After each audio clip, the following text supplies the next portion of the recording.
Welcome to this Tortoise Thinking with Public Libraries 2030. My name is Polly Curtis.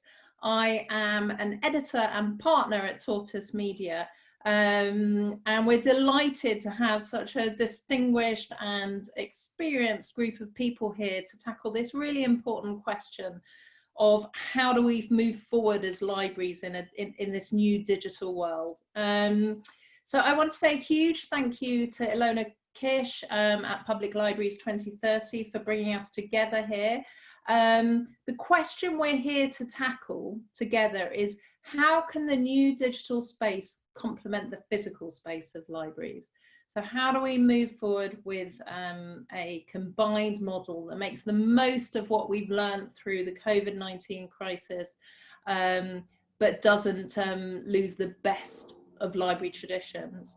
I'm going to tell you a bit of background about how this event works and what we're doing here. So Tortoise Media is a news publisher with very noisy helicopters going over central London at the moment, so apologies for that. We're a news publisher, but we do news very differently. So the first thing about us is that we do slow news. We're not competing on fast breaking news. We're trying to really dig into the issues and get under the skin of things. And by not competing on breaking news, we think we can really focus in on what matters more and giving it proper space and time to get to a better version of the truth, which is what journalism is forever chasing. The second thing that's very different about us is that we do open journalism. So the way we work is that we've opened up all our journalistic processes to bring our members and experts and ordinary people into the conversation about news. This led to partnerships such as this one with Libraries 2030.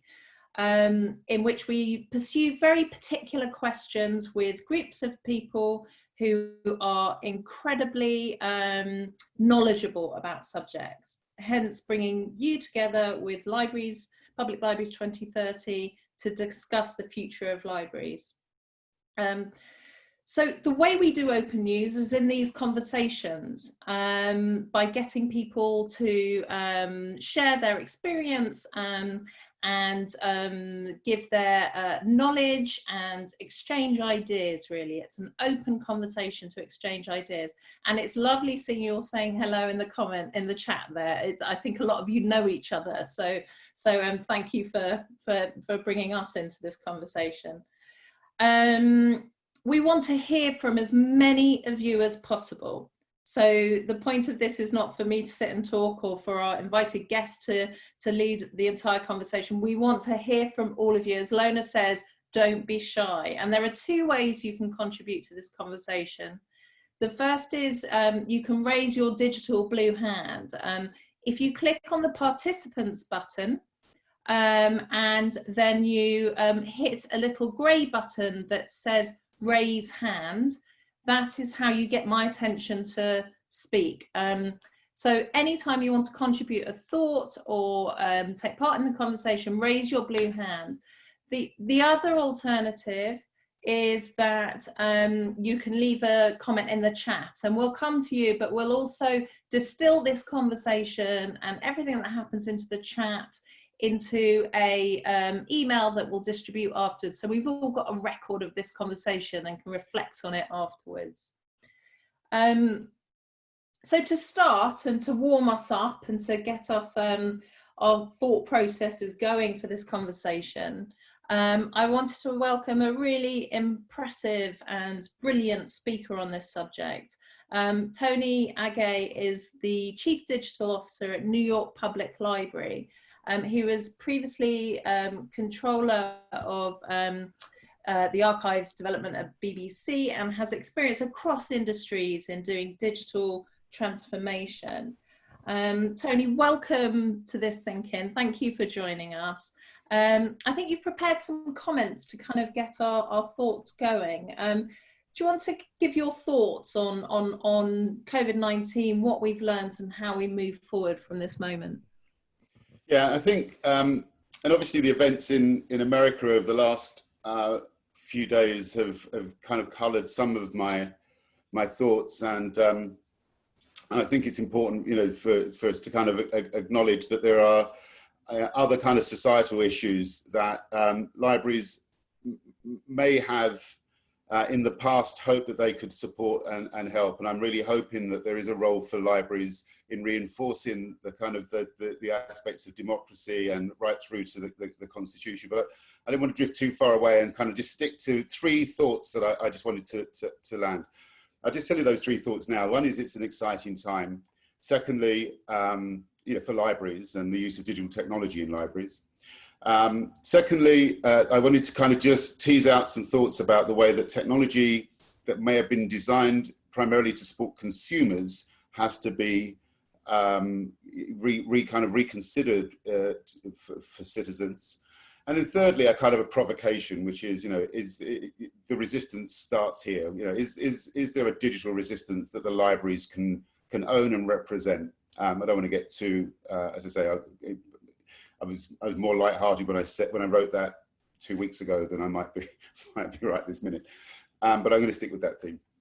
So it's kind of a number of observations. I say that it's an exciting time, and I'm personally an eternal optimist. And although the way that I've gone about doing my work is to really dig deep and try and find where the actual problem is and what the issues are that are stopping an organisation from being able to kind of fulfil its greatest, you know, potential. So that means I spend a lot of time in the negative part of an organisation. I'm actually, you know, very excited and very enthusiastic about the role of libraries, and I think they're never going to be more important. Well, I don't know about that, but they're certainly as important today as they've ever been. I wanted just to kind of land a couple of thoughts about myself, just to give you a sense of where I'm coming from. And again, this isn't meant to position me as a negative person, but just to kind of the thoughts I have. The first is this: I work a lot with ebooks, and people talk to me a lot about ebooks. And you know, people have, you know, when I first got this job, they just thought this is the most exciting job in the world, where you can, you know, make a digital copy of every book. So I would say this as a sense of provocation: an ebook is not a book. Okay, it carries, you know, it's got the same sentiment, it has the same information in some respects, but it's not a book. A book is a very different thing. In the same way that you could make a play out of a book, but a play is not a book. Or you could make a dramatization out of a, you know, television series out of a book, but a television series is not a book. An ebook is not a book. It's hard to tell that an ebook is not a book because you do some of the same things. You're kind of using your eyes and you're storing information in the same way. But you know an ebook is not a book as soon as you hear an audiobook, because an audiobook is clearly not a book. An audiobook is much closer to a different kind of medium. And I say that not because I think there's anything wrong with ebook, because I'm going to tell you a lot about, I'm not telling you too much about it, but I've done a lot of work on ebooks at the New York Public Library, and we've actually changed the landscape quite a lot. So I think there is a role for ebooks, but it's not to replace books. And I don't think a digital library can replace a library. When I've spoken to people in the past and I've said, you know, close your eyes and think of a library and what's the first thing you can see, they always say the same thing. They always say a shelves of books. That's right. But I say there's another thing you can see. You just can't see it because it's so big. And that thing is the building itself. And a library is a building. It's a physical entity. It's a place of convening. It's a place where people go. It's where they gather, and they do a lot of things there. And there is a sanctuary that the library, the physical building, not just represents but actually manifests. And I think there is opportunity for digital resources. There's digital transformation, but I don't think we should ever imagine that we will get rid of the requirement for a physical space, a public space where people convene and are together, and whether it's as a community of learners or a neighborhood. Another thing, which is a kind of a throwaway line, I said it to Ilona and Polly, and they seem to think I should say this, so I'm just going to say this. So I use the word digital in my job title, Chief Digital Officer. I'm very proud of my job title. I'm very proud of the organisation I work for. I use the word digital in the way that fireman uses the word fire in his, or firefighter in hers. I'm not trying to spread it. I'm trying to understand it, I'm trying to contain it, I'm trying to control it, I'm trying to focus it in the right direction, because fire is a very, very powerful and wonderful resource, and it can bring heat, and it can bring light, and it can bring power, but left to itself in a library, it will bring destruction, it will burn the whole place down, and we'll all be left with sooty faces and smelly clothes. And it does concern me that digital left all to itself running riot in an organization, a wonderful organization like a library could potentially do some harm. So it needs to be understood, it needs to be contained, it needs to be controlled and channeled into the right directions. It's an exciting time because everything we are currently doing at the New York Public Library is digital, literally everything. It's not just the website, everything, our transactions, our communications with government, our budgeting, our entire communications teams and recruitment teams and cataloging teams are all working only digitally. Sorry. Somebody said, am I working from home or do I now live at work? We are a fully digital organization, and one of the amazing things about that is that means that we can now see everything. When I often tell this in a much longer way, but I just want to get through these points very quickly. When the BBC decided to broadcast snooker, it broadcast it for a very particular reason. It just developed color television technology, and it needed a program, it needed a live thing that it could use to kind of test how the color worked in real time. And the wonderful thing about snooker was that it had all the colors visible at all the times, but only one of them was moving at any given moment. And that meant that you could really hone in on the greens or on the blues or on the yellows and make sure that you could calibrate it correctly.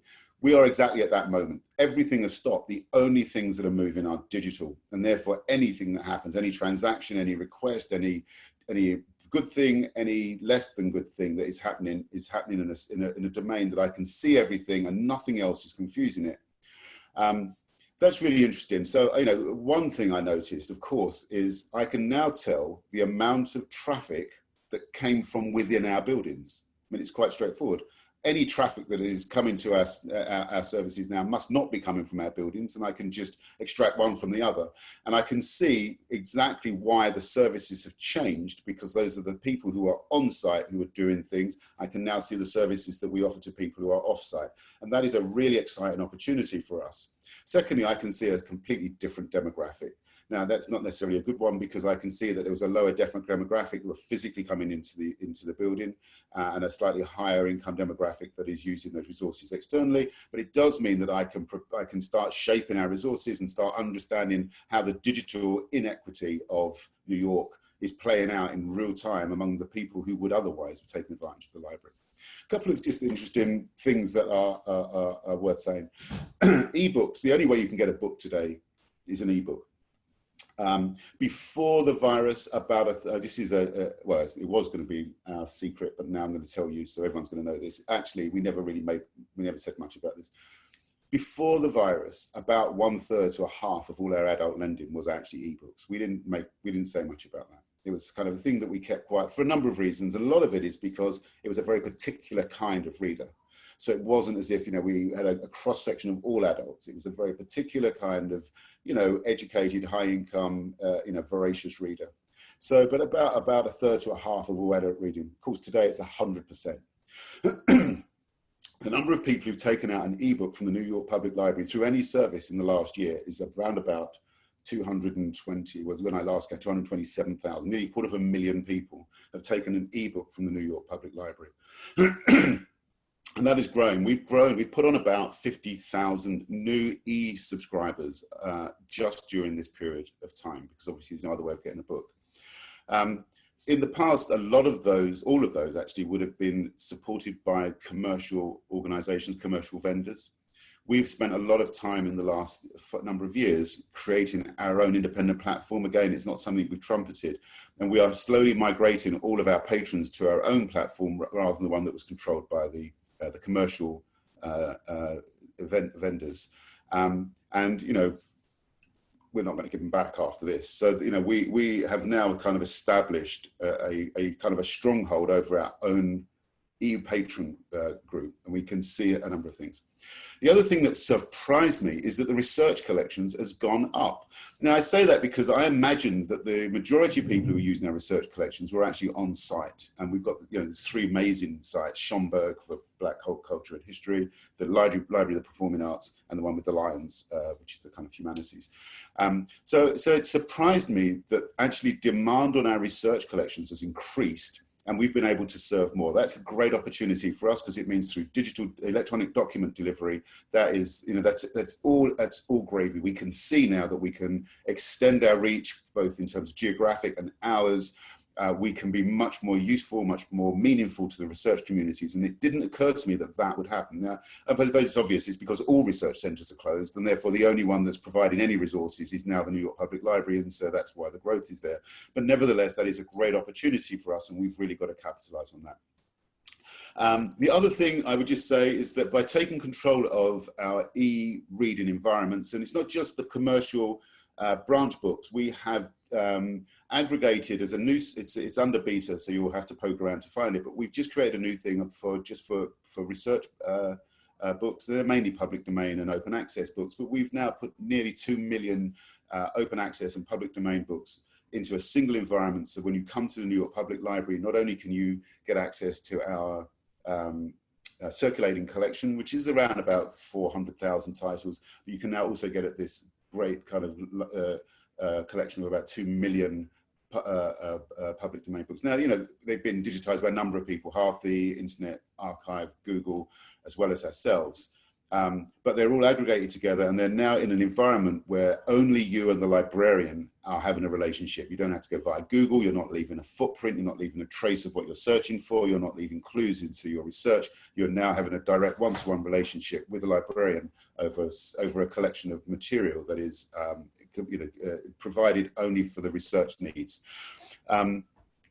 So those are some of the good things. The other thing we've done is we've massively shifted our holds ratio, and I think I'll come to that in a second. So I'm going to move to my second point now, which is consumer versus citizens. Now we, like everybody else, mainly rely upon third parties to provide our tools. I mean, all of our tools, not just our digital tools. We don't build our own shelves. We don't make our own chairs. We don't put our own roof tiles up. We rely on third party organizations to provide almost everything, and we bring those things together and we create, you know, the entity that is the library.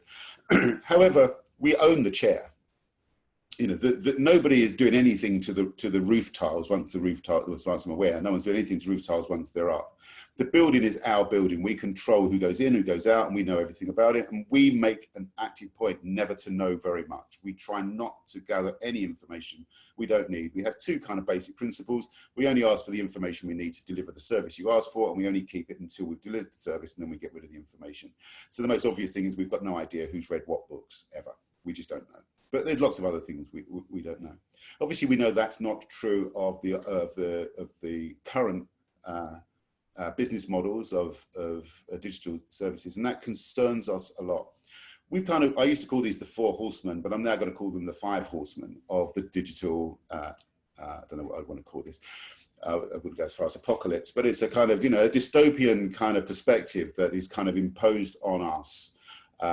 As we use commercially available tools. The first is obviously, and everyone knows this one, obsolescence. The business model of the digital world, actually, business model of the model world is obsolescence. You know, your toilet will break before you get to change the toilet seat, and when you do try and change the toilet seat, you'll find that they don't make it to fit your toilet anymore. I don't know why I picked toilets, but you know, the idea that your phone will still be working at the point when the headphone socket won't. And therefore you'll have to upgrade your phone, So upgrade is the business model. And of course, digital services require you to keep continually upgrading. And that's a problem, because you can go and, you know, put in all your settings, and then with the upgrade just resets them back, which I think is the second point, which is kind of obfuscation. It's not clear where the business is in the business models of an awful lot of organizations. And we all know if it's free or the product and all that sort of stuff.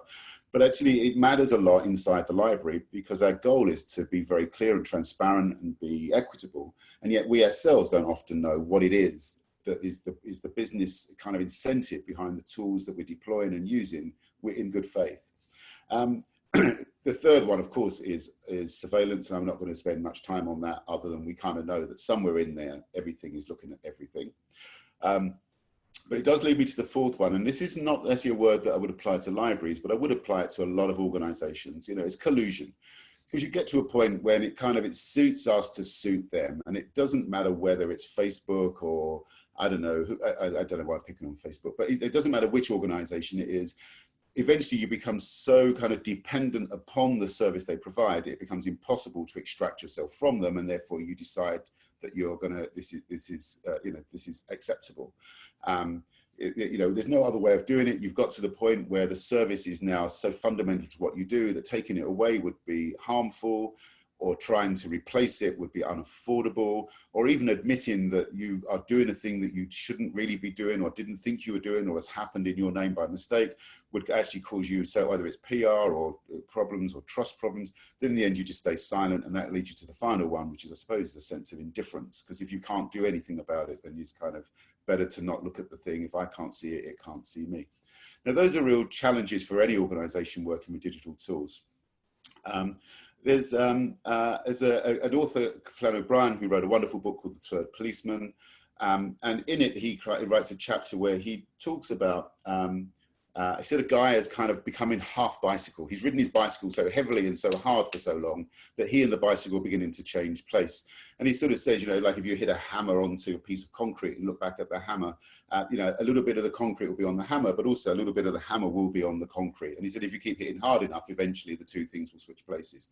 Now, it's a comedy book, but I think there is some truth in that. And I've been seeing we've been hit so hard by the providers of technology that eventually we're beginning to kind of lose sight of, where we and Amazon are, what our role is. Are we the book provider, or are they the book provider and we are the library, or are they the library? And an awful lot of organizations call themselves libraries when actually they are vendors, or they're third-party providers.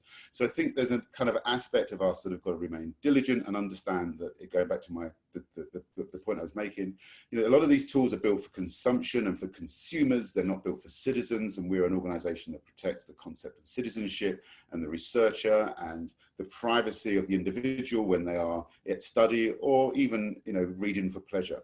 And it's difficult to always maintain that distance when we have such a heavy reliance on tools that are actively trying to do other things.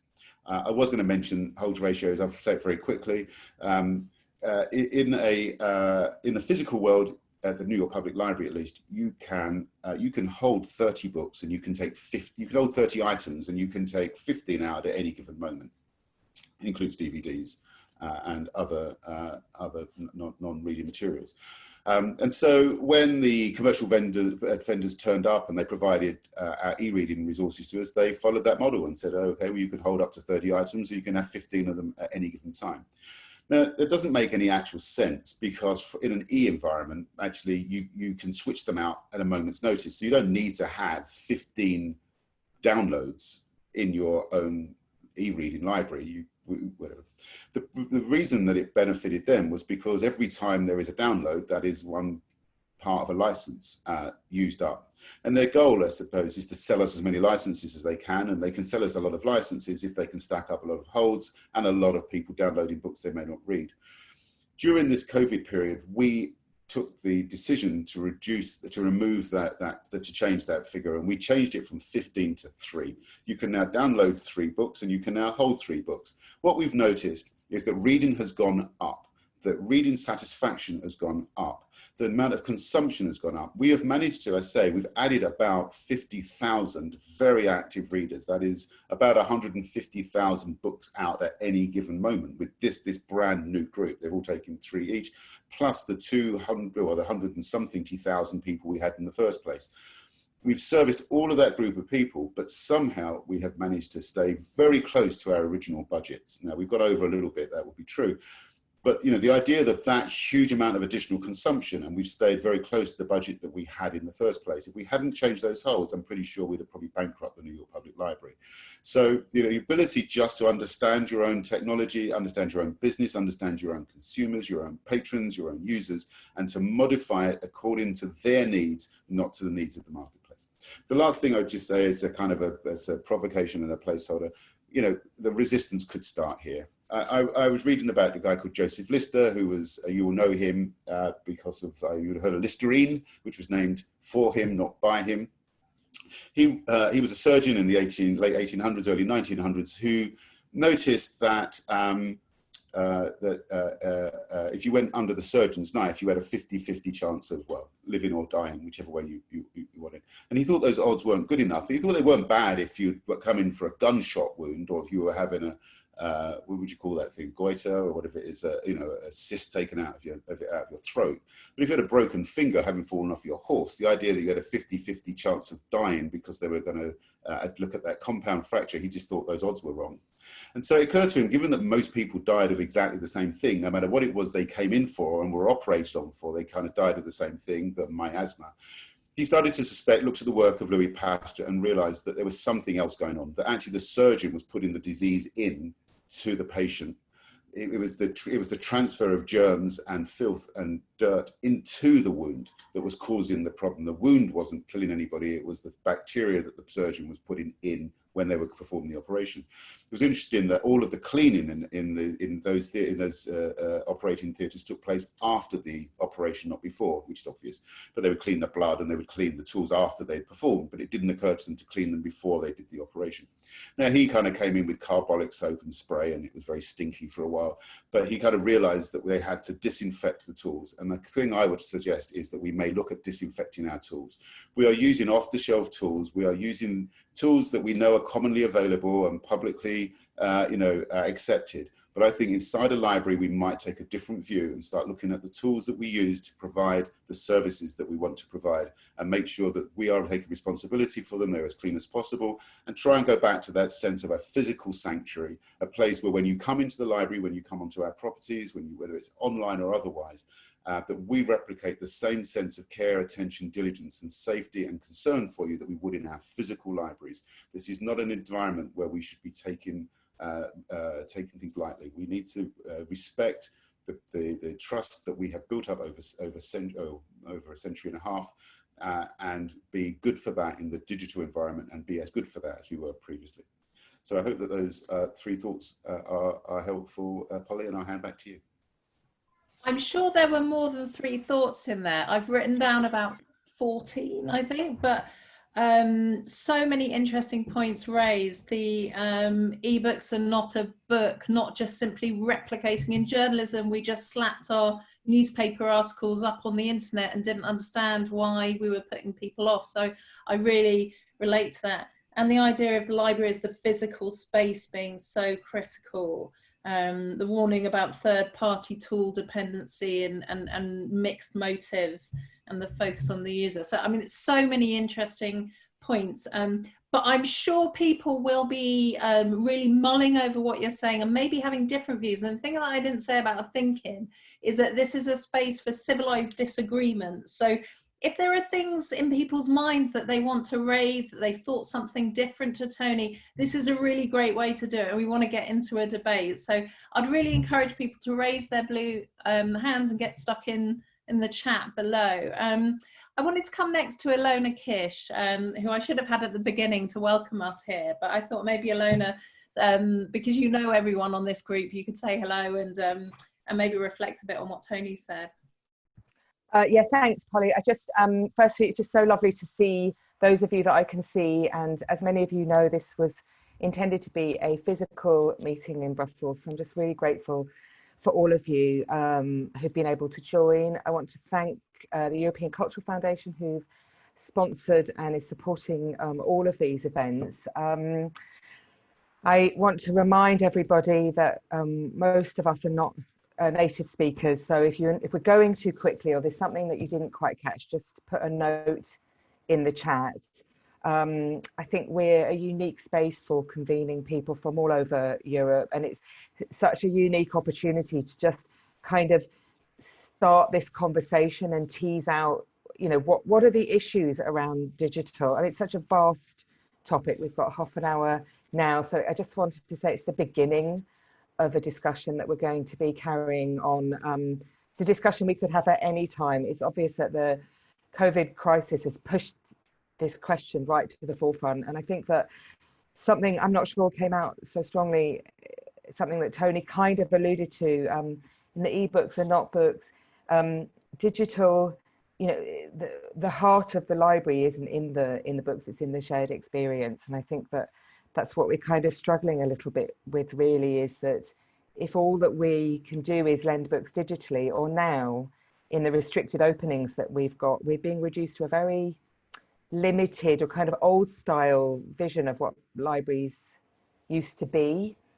And we're finding that, you know, people can't come in and spend time, people can't use the space in the way that we've really been innovating and developing for.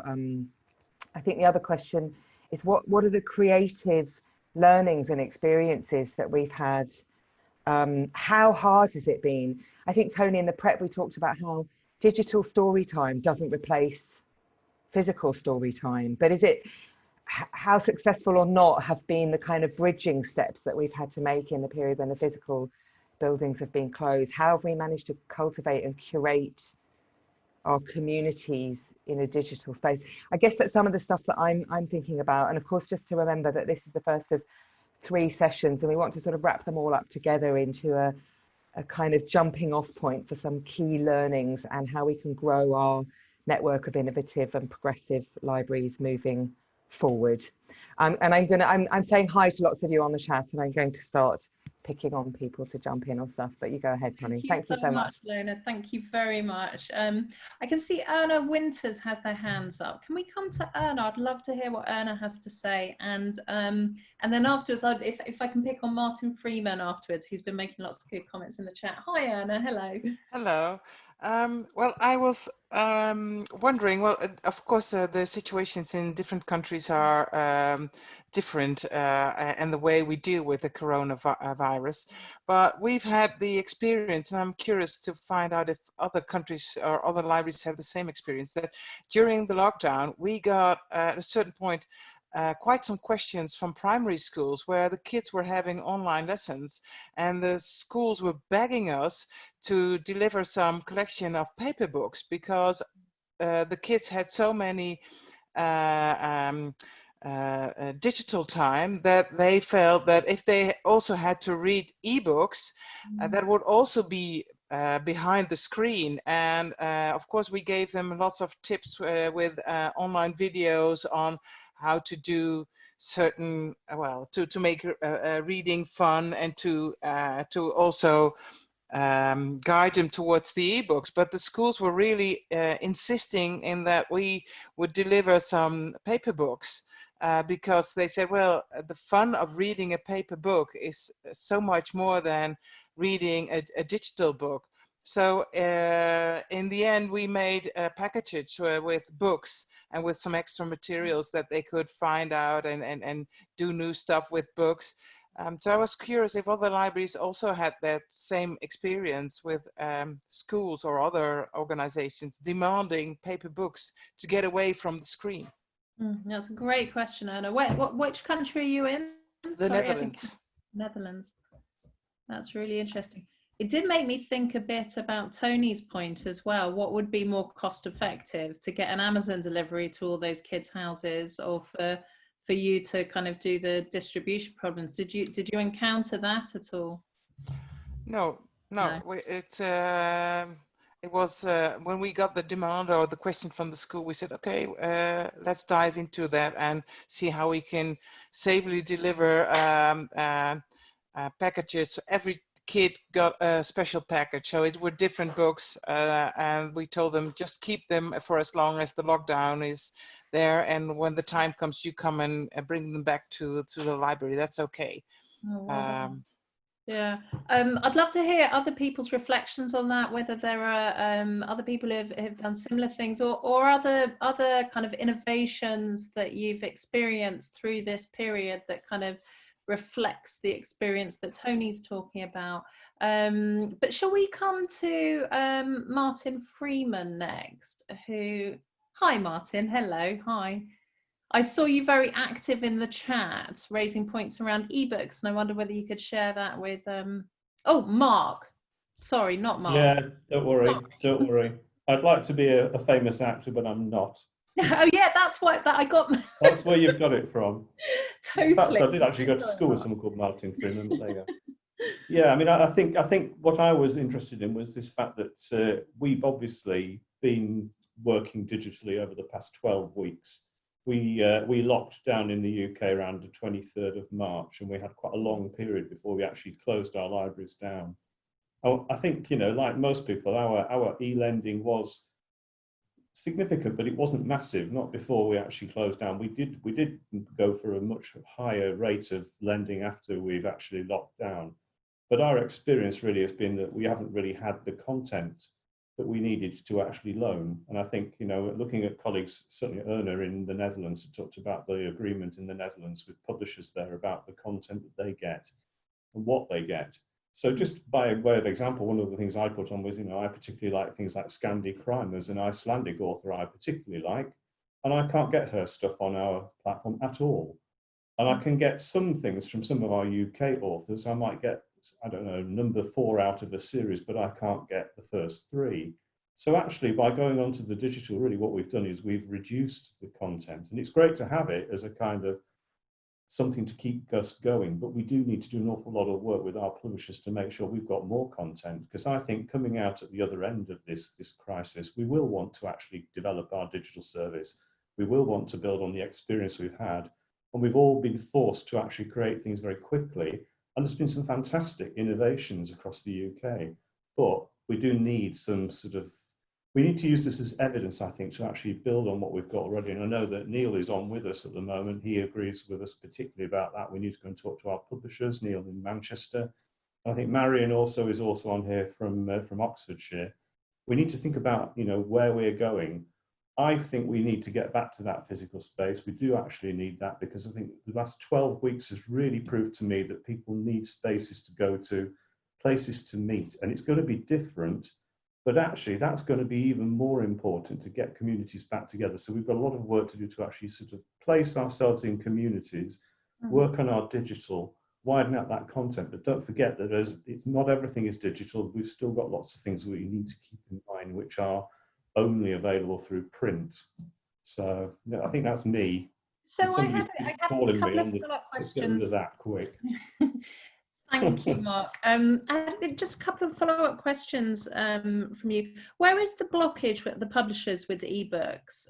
Is there just a time lag? Are they going to start kind of producing more ebooks, licensing more ebooks, or you know, what is the blockage there? No, I absolutely don't know. I mean, you know, there are many experts on this, and I think, you know, we're within our network from Libraries Connected, which is our support network here in the UK. We've got people who really know more about that than I do. I just suspect that there are just, you know, some titles are just not available to us, whether they've been sold to different aggregators or they've been sold to different organisations. I'm not sure about that, but they're just things that we cannot get, or they're just in different languages. So, you know, my Icelandic author, for example, I could get that in German, but my German is not good enough to be able to read a full book, to be honest with you. I could probably get away with about 5 lines and that'd be it, really. Well, so it's that kind of thing. And just on the kind of importance of this physical space, the rise of ebooks, I can't believe I'm about to ask this of a room of librarians, but do you think there is a future for the physical book? Yes, absolutely. I mean, I think I agree with Tony there. We are not going to replace it, and I think actually that ebooks are brilliant. You know, it's about right technology and right purpose for the right kind of material, isn't it? Like it always has been. You know, I've been working in the library service now for 40 years. I'm such an old person. I can actually remember back to sort of black vinyl discs. It's actually, you know, you use the right thing for the right purpose at the time. So watching what has happened digitally over the past 5, 10, 15 years has been fantastic, because for one particular part of the community, that is a really important step forward. So, you know, if you've got any kind of sight loss, downloadable digital and ebooks which actually can be read by screen readers, and they can't all. But that is a brilliant way of actually working. So lots more people can actually access reading in different ways. But the print book is always going to be there, I think, because there are some things which have not yet been digitized and probably never will be. So we're going to have to keep that kind of balance between physical and digital, I think. I think you have a lot of support in the chat for that idea, for that thought. That's good. You're not going to come and find me somewhere in the northeast of England then. If I can come to Eric Bokenstein next, and then David Lankes, please. Hi, Eric. Hi. I see if I unmuted. Am I unmuted or not? You are unmuted. Yeah. You can hear me. Great. Well, first of all, thank you so much for doing this. I've just learned about Tortoise. Am I pronouncing it correctly? Tortoise? Tortoise. Yeah, tortoise. Yeah, tortoise. Very, very, very, very good work. And that is also a relationship. I had a discussion this morning going back to the function of the physical building in these times on epistemic responsibility. The responsibility for knowing, for who knows what, and that was in relation to journalism. By the way, I'm also from the Netherlands, so if you want to, if that's one of the questions, and I think, especially in these times with COVID and also with the problems in the US at the moment, that the responsibility for knowing and for news and the sort of people are seeing themselves represented in that information, that loads of information, and in what's going on in the newspapers and television. I think the library building is going to be so important, and I would love to hear and talk, because we're never going to do that in this hour, but to talk further on that. How can we, besides being a public space for civic science, for looking at the SDGs and how we're going to control the climate in the future. This sort of topics are in discussion, and making sure that everybody feels seen, recognized, and represented in all the information that surrounds us is very important. But I'd love to hear your thoughts on that. Thank you so much, Eric. I'm going to come to David Lankes straight afterwards, but just on that thought, so these ThinkIns sessions that Tortoise does, the reason why we first started linking up with libraries is because this is something we would really love to do in libraries. Before COVID, these ThinkIns were operating only in real life. We didn't do them on Zoom, we did them in physical spaces. And so we were looking to form partnerships in the UK with libraries to have these conversations about topical events and about current affairs, to bring that conversation. It's almost like taking the civic kind of community in a library and bringing it together with the journalism and the trusted information. So that's what we were hoping to do. And thank you for what you've said. David Lankes, are you there, David? Hi, David. Hi, how are you? Hi, good. I just want to make, there you go. A couple of thoughts. One, I think context becomes really important here. We can't talk about libraries because there are so many and so varied. There are plenty of libraries that have no physical books. There are plenty of libraries that have no physical spaces. That doesn't necessarily mean public libraries are all the same either. But so one, that's important. And I think it becomes really important when we talk about ebooks and materials. One of the things that I'm going to disagree and say that an ebook is very much a book. In fact, way too close to what a traditional physical book is in many ways.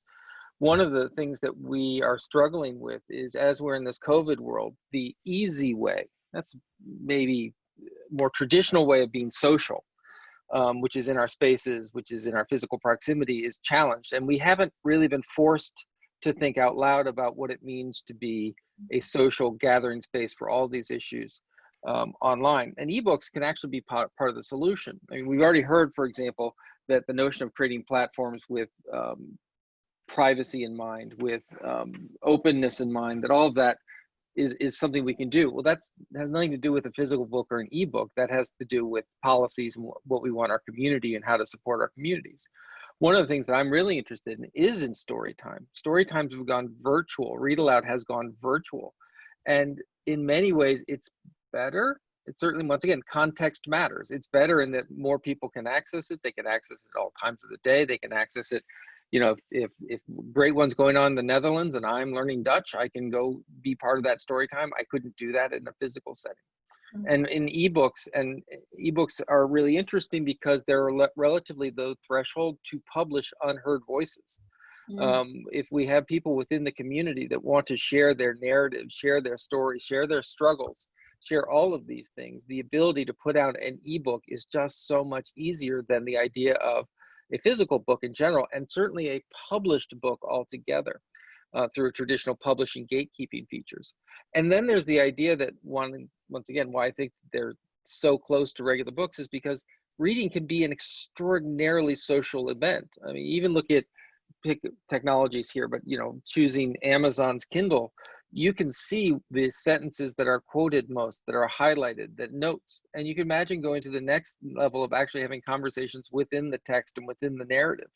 That kind of innovation of bringing sort of a social pressure that to this point has been relieved in a physical space and done very effectively. We need to look at how we can create those channels digitally as well. I mean, the idea of within COVID, within our pandemic, is that we've been talking digital for a long time. We've been talking community for a long time, but I don't think we've been talking about digital community at all, really. We do some services here, but really it's all meant to augment what's going on in those physical spaces. And so, you know, to Eric's point, there's a lot of things we need to talk about besides resource delivery materials.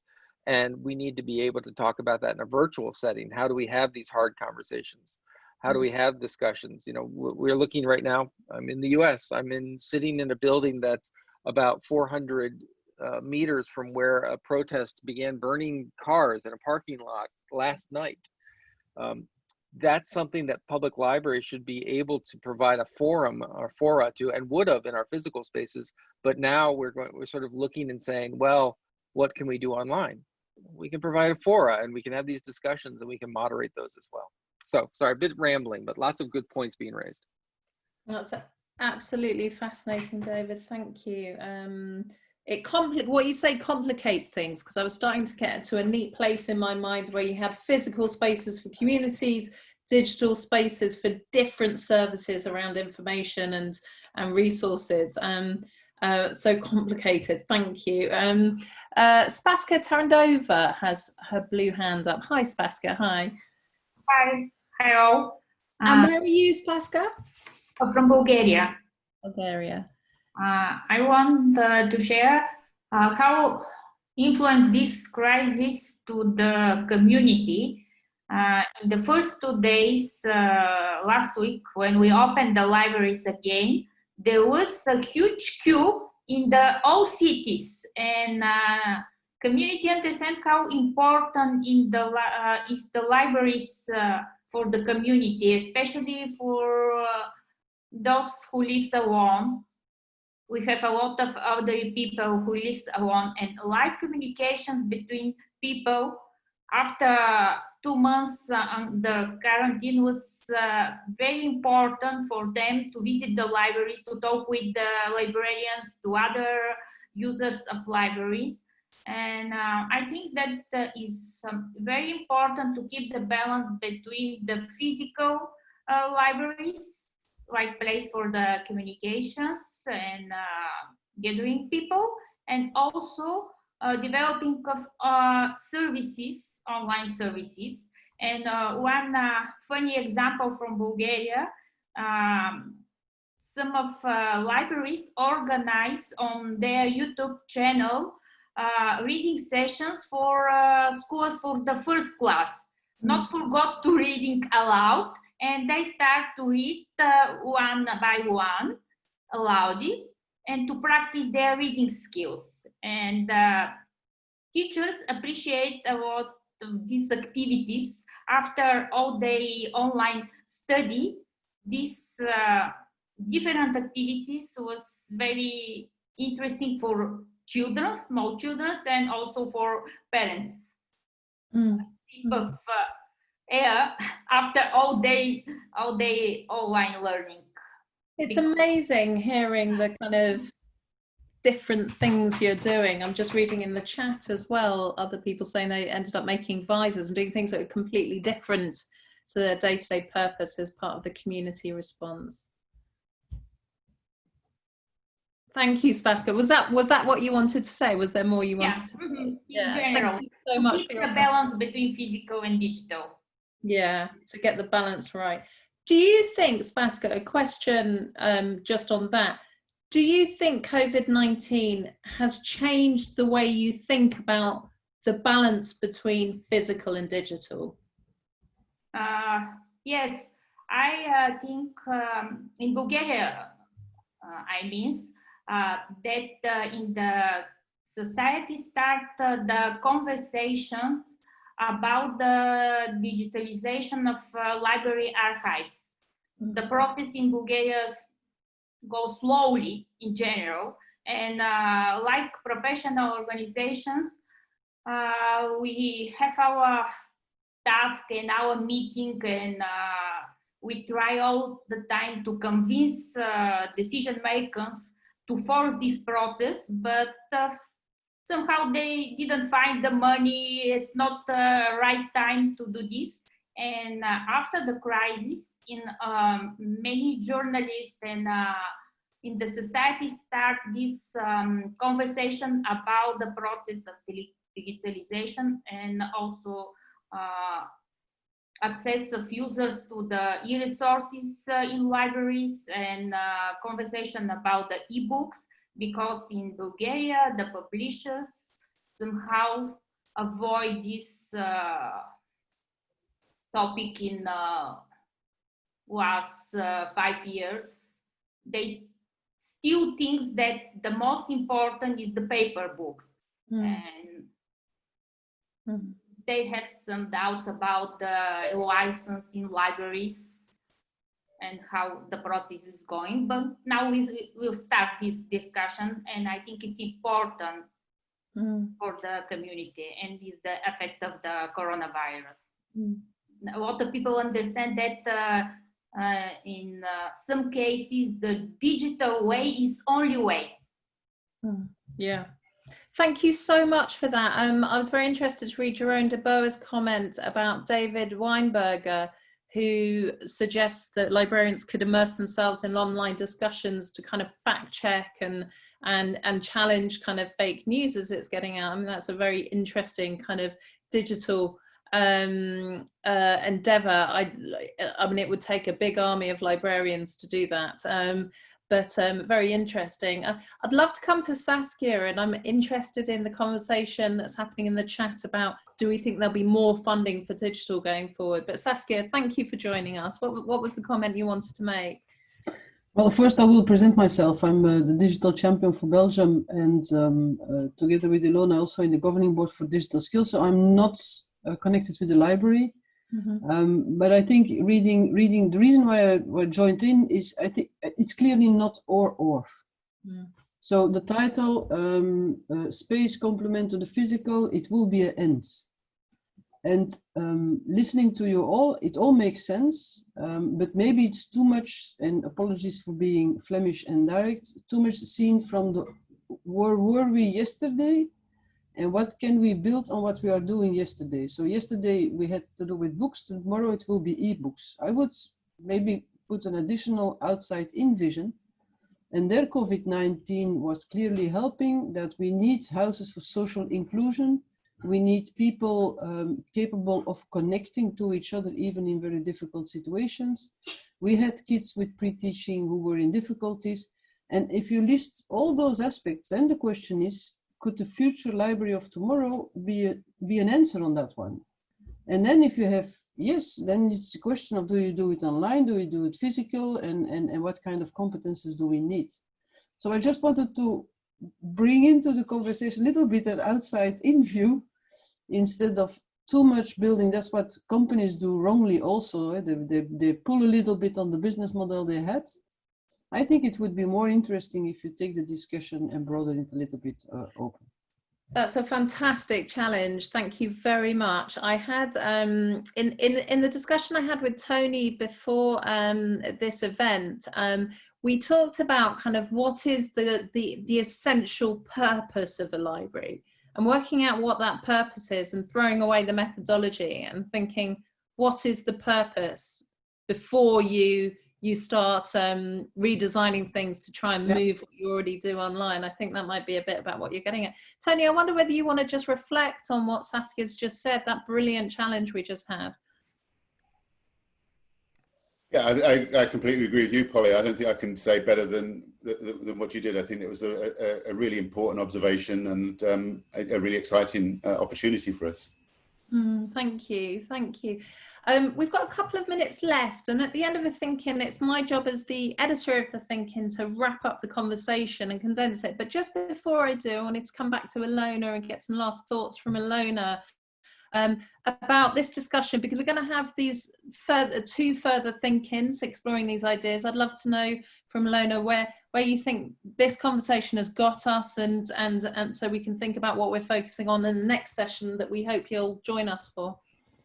Yeah, I mean, I think I'm feeling a bit frustrated that we've so little time, you know, and I think we've got a very broad group, and I feel that in some ways we need to kind of go through the ebook discussion before we get to something else, because I think that ebooks have been quite preoccupying, and it's quite interesting to think about our focus on reading when in this community we're thinking so much about other things. And I think what's interesting to me is that, I think David touched on it a little bit, is that we haven't seen a way that we can have a broad digital strategy that goes way beyond ebooks.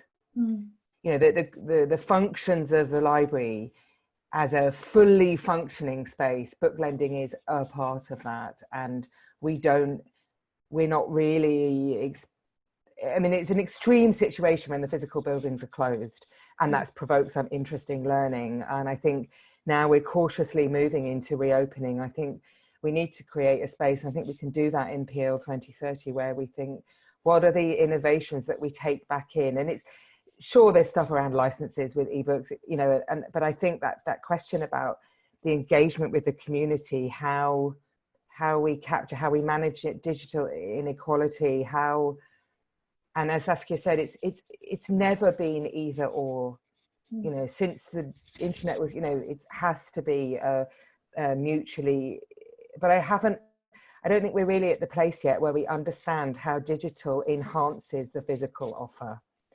yet. And I think that this has been a really interesting experience, one that I'm also curious, it's a difficult space to share it in this situation, but I think many libraries were caught extremely unprepared for this as well, and in terms of the digital resources they had, in terms of the skill sets, in terms of the understandings about what the future potential might be of digital spaces, as well as the risks. And I think that's all stuff that we need to explore together over the next, I mean, forever, but certainly over the next 6 to 12 months. But I really want to thank everybody for diving in. I feel like we've just kind of gone bam, and now we're going. So look forward to carrying on next week. We're coming back for the next conversation on democracy. Yeah. So just to say that after this, we'll go away and distill this conversation and all your comments in the chat into an email that we'll distribute. So you've all got a record of the conversation we've had here to help you think about these things further and to reflect on. But that will come from me. Do email me back with any thoughts about how we might take this conversation forward and how we might drill down. I can see people saying we didn't have enough time. That's always the problem. But if we think about areas to kind of drill down on as well with Ilona, I think we will definitely get there. So I want to say thank you very much for Ilona. It's been a real privilege to be part of this conversation. Thank you to Public Libraries 2030 and to the European Cultural Fund for Foundation for funding it. I have to say the one thing I'm leaving this conversation with is a desperate urge to walk into a library. I really, really miss them. But thank you all so much, and we'll see you all on the next conversation. Thank you. Bye-bye.